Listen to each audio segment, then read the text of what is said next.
Hey everybody, want to welcome you to a brand new episode of Sold Separately. Today we are doing a tribute to Sabu and talking about some items that are up on Pro Wrestling Tees for a very short time till June 2nd. And the proceeds go to Sabu's fund to pay for expenses, such as a funeral and stuff like that that's going to the family. But I cannot do this alone. I have to do this with the man that was at Sabu's last match. What's up, Clark?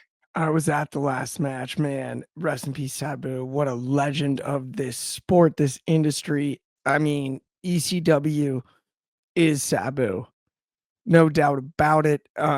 Nephew of the Sheik, the original Sheik, not the Iron one. Don't get it twisted. Sabu, unbelievable. It was wild to be at his last match. I knew it was his last match. I didn't know it'd be the last time you'd see him in public.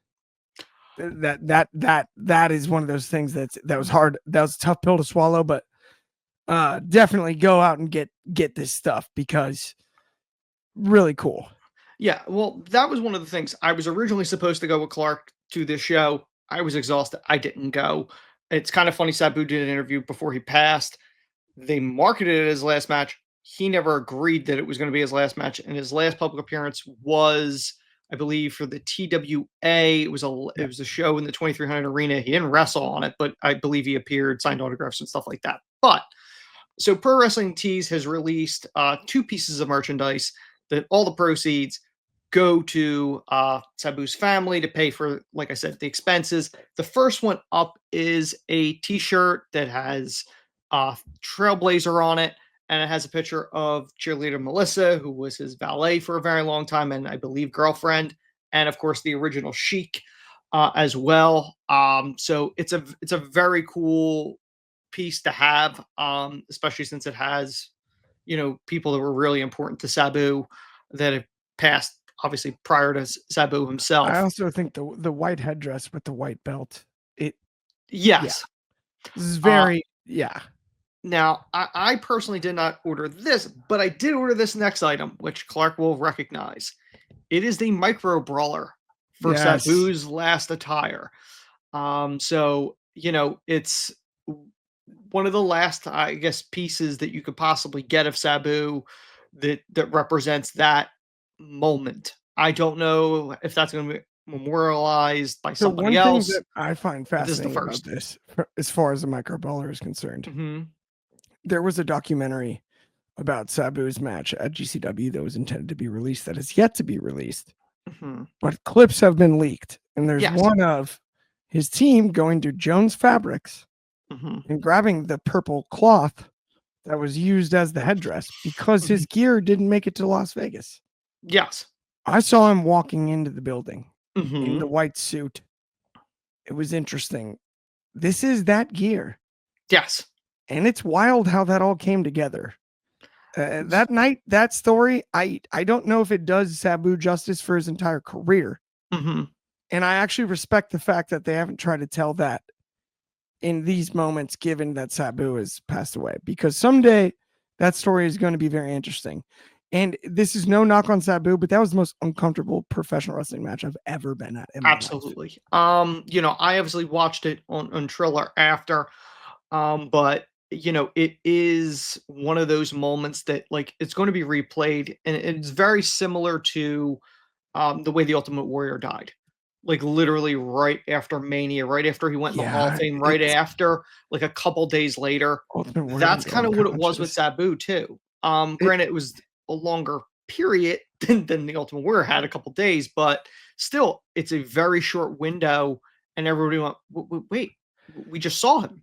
For me, that match was uncomfortable. The man stumbled coming into the arena. He was late to the show. He stumbled during his entrance. He had very awkward encounters with the ring announcer, with ringside security, with multiple people. Yeah.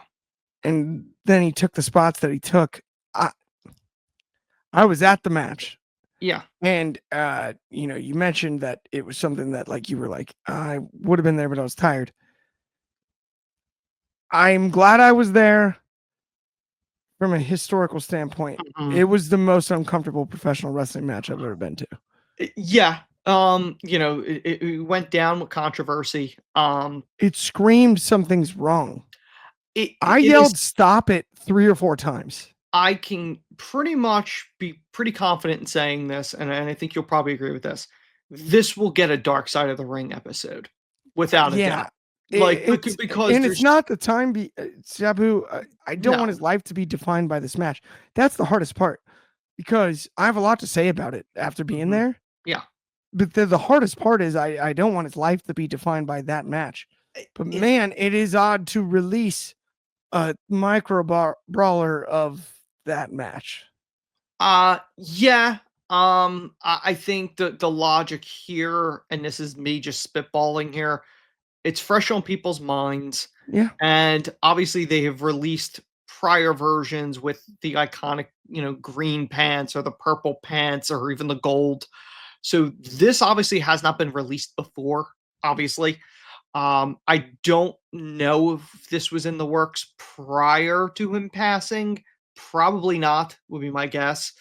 But the fact that it's going to try to help Sabu's last expenses, which is whatever you want to amazing. call it, it is sort of it's in a way whenever we see a legend pass away unexpectedly, whether it was Brody Lee, whether it was Jay Briscoe, whether it was Owen Hart, or Eddie Guerrero, fans want that piece. They want that somewhat connection with Sabu. The one last story that I will tell before we wrap it up here.